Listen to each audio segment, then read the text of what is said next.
खाली है हर गिलास कोई भरा नहीं, और शुक्र है मुझे देखकर कोई डरा नहीं। भाई साहब, जनरली इंसान चेहरे और नाम से पहचाने जाते हैं जी। मैं विश्व में पहला ऐसा व्यक्ति हूं जो केवल अपने दांतों से पहचाना जाता है। क्योंकि अंधेरे में केवल यही चमकते हैं। चलिए यहीं से शुरुआत करता हूँ कि एक बार बिना कुछ लिखे हम मंच पर जाकर चीखे कि मैं भ्रष्टाचार मिटा दूंगा, इन घूसखोरों को धूल चटा दूंगा, मैं करूंगा सही और गलत में पूरी ईमानदारी से भेद, और तब तक चैन से नहीं बैठूंगा जब तक नहीं कर दूं इस काले धन को सफेद। अच्छा, बहुत अच्छे। तभी पब्लिक में से एक खड़ा होकर बोला, भाई साहब रुकावट के लिए खेद, आपके कथन में ये भेद, इस काले धन का जो करना हो करना बाद में, पहले अपने आप को कर लो सफेद। बहुत अच्छे संजय। मंच से काफी बड़े बड़े कवि बैठे हैं, मेरा सौभाग्य के इस मंच पर आके इनके सामने कविता पाठ कर रहा हूं। तो कई प्रकार की बातें हुई मंच से, नेताओं के बारे में भी हुई। आपकी नाग पंचमी पर जब दिखाई नहीं दिए नाग और सपेरे, तभी घर पर आए एक पड़ोसी मित्र मेरे। मैंने कहा क्या हाल है? वो बोले कि नाग पंचमी के पावन पर्व पर लगता है नागों का पड़ गया अकाल है, अब आप ही हमारी इस समस्या का समाधान कीजिए, हमारे अच्छे पड़ोसी होने का सच्चा परिचय दीजिए। नाग तो हमें मिले नहीं, इस बार आप ही दूध पी लीजिए। मैंने कहा यही फार्मूला तो मैं सुबह से आजमा रहा था, और जब सफलता नहीं मिली तो हार कर आपके घर आ रहा था।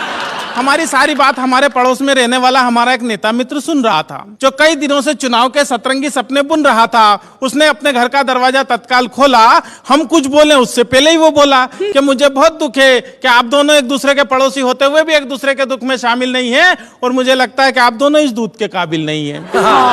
अब तक आपकी हर समस्या का समाधान हम ही ने किए हैं, और सब जानते हैं कि हम तो आपकी सेवा के लिए ही जिए हैं। आपकी इस समस्या का समाधान भी हम ही करेंगे, और आप घबराइए मत, आपके नाग देवता का दूध हम पिएंगे। अच्छा।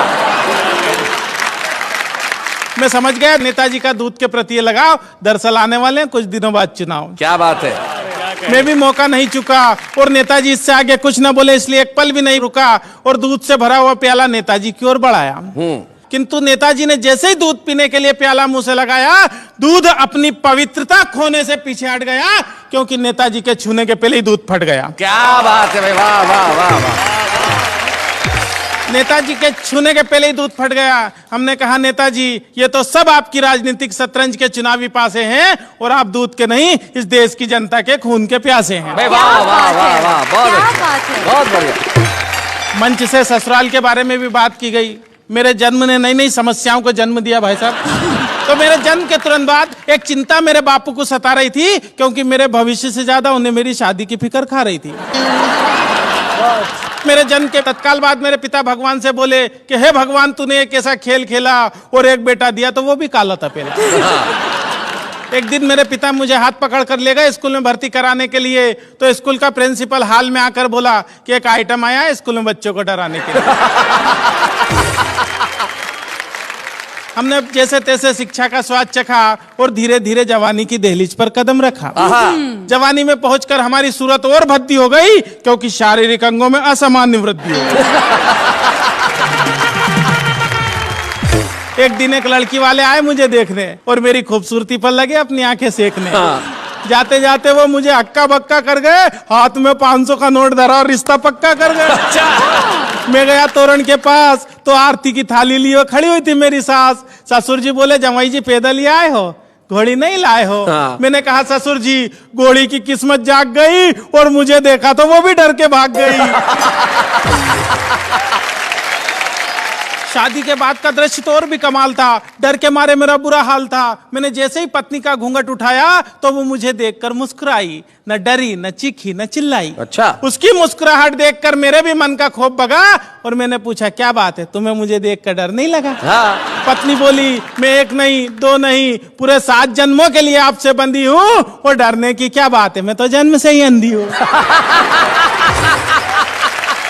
तो भाई साहब इस प्रकार की घटना घट जाती है मेरे साथ में। मैं कहना चाहता हूं बात ही बात में, ये बात हर कोई नहीं जानता है, दरअसल देश के नेताओं में और हम में बहुत समानता है। अच्छा। हम दोनों जग से निराले हैं, फर्क बस इतना है कि हम तन के और वो मन के काले हैं। क्या बात है, वाह वाह वाह, मन के काले हैं।